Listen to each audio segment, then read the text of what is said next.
Hello student, JS Soni mathematics classes में आपका स्वागत है। आज हम लोग क्वाड्रेटिक इक्वेशन के बारे में जानेंगे कि क्वाड्रेटिक इक्वेशन होता क्या है, इसका स्टैंडर्ड फॉर्म क्या है। ठीक है, क्वाड्रेटिक इक्वेशन जो है इसको हम लोग हिंदी में कहते हैं द्विघात समीकरण।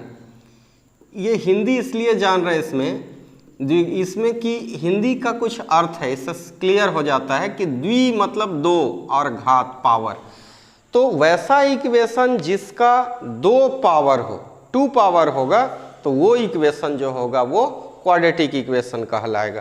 क्वाड्रेटिक इक्वेशन में इसका क्या होना चाहिए, एक्सपोनेंट जो है वो 2 होना चाहिए। तो हम लोग देखेंगे standard form. The standard form of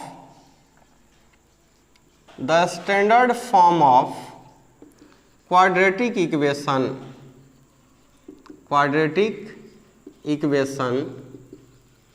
the standard form of quadratic equation is ax square plus bx plus c is equal to 0। Standard form जो है क्वाड्रेटिक इक्वेशन का ax square plus bx plus c is equal to 0 होता है। जहाँ देखिए where a, b and c are real numbers। a, b और c जो है वो क्या हैं, real numbers, and a is not equal to 0। तो ये बता दें कि ax square plus bx plus c is equal to 0 ये क्वाड्रेटिक इक्वेशन कहलाएगा, लेकिन a कभी भी 0 नहीं होगा। अगर a 0 हो जाएगा तो x स्क्वायर वाला टर्म को ही टोटल 0 कर देगा, तो ये उसका 2 पावर तो रहेगा नहीं, तो फिर क्वाड्रेटिक इक्वेशन नहीं कहलाएगा। इसलिए ax square plus bx plus c is equal to 0 standard equation, ये क्वाड्रेटिक इक्वेशन का स्टैंडर्ड फॉर्म तभी होगा जब वो क्या होगा, a नॉट इक्वल टू 0। अगर a की जगह 0 हो जाएगा तो फिर वो क्वाड्रेटिक इक्वेशन नहीं होगा।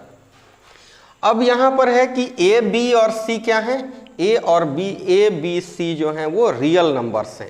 रियल नंबर्स फर्स्ट चैप्टर में आपने पढ़ा था रियल नंबर्स के बारे में। रियल नंबर्स मैं फिर से एक बार बता देता हूँ। रियल नंबर्स है क्या, the set of all rational numbers and the set of all irrational numbers are called real numbers and it is denoted by r। हम लोग इसको r से डिनोट करते हैं। और रेशनल नंबर, जितने भी रेशनल नंबर्स हैं और जितने भी इरेशनल नंबर्स हैं, जब सबको एक साथ मिलाएंगे तो वो कहलाएगा रियल नंबर्स। तो रियल नंबर्स यहाँ a, b, c कुछ भी रियल नंबर्स होगा, लेकिन केवल 0 को छोड़कर। a के जगह पर 0 नहीं होना चाहिए। इधर 0 हो जाएगा b, c कोई प्रॉब्लम नहीं, लेकिन a कभी भी 0 नहीं होना चाहिए।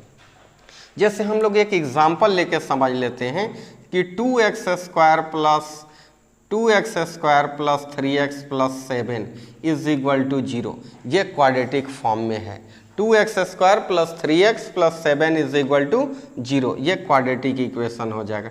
अगर हम लोग ऐसा देखें 3x square plus 5 equal to 0, ये भी क्वाड्रेटिक इक्वेशन है। अगर इसके साथ x टर्म नहीं है, जैसे x स्क्वायर है लेकिन x वाला टर्म के साथ 0 है, उससे कोई प्रॉब्लम नहीं, फिर भी क्वाड्रेटिक इक्वेशन है। अगर हम लोग एक और इक्वेशन ले लेते हैं x square plus 5 equal to 0, ये भी क्वाड्रेटिक इक्वेशन है। हाईएस्ट पावर 2 देखना है कि 2 मिल रहा है कि ना, एक्सपोनेंट इसका 2 होना चाहिए, तो ये क्वाड्रेटिक इक्वेशन होगा। तो लेकिन हम लोग अभी जैसे कि कन्फ्यूजन रहता है स्टूडेंट को कि ये क्वाड्रेटिक, जैसे पॉलिनोमियल पढ़े थे तो वहाँ भी क्वाड्रेटिक टर्म यूज हुआ था। क्वाड्रेटिक में क्या था, ax square plus bx plus c वहाँ था, लेकिन इक्वल्स 0 नहीं था। तो ax square plus bx plus c केवल है तो वो क्वाड्रेटिक पॉलिनोमियल है। जैसे एक लिख कर मैं बता देता हूँ, जैसे ये है क्वाड्रेटिक पॉलिनोमियल, क्वाड्रेटिक